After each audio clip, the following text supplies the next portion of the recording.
每次博物館嘅展覽可以順利進行，我哋守護住珍貴嘅文物，訪客嘅安全，我都覺得好有意義，好有滿足感。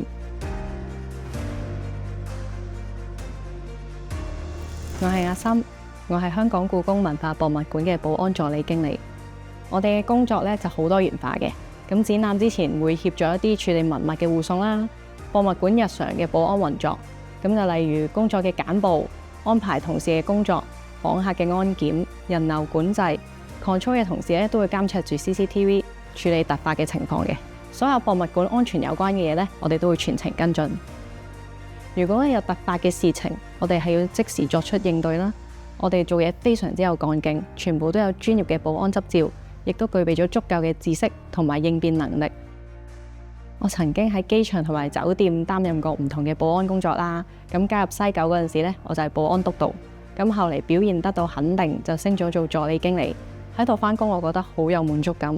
首先啲同事好團結啦，大家都互相支持，好似一個大家庭咁。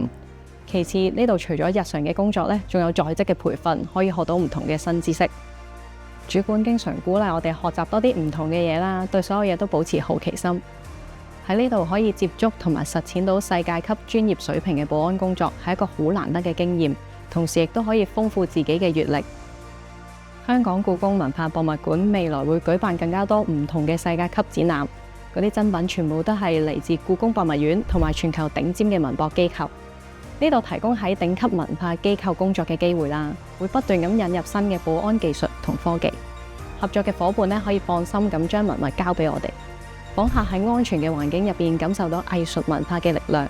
我非常之期待咧，繼續肩負保護世界級文物同珍藏嘅使命。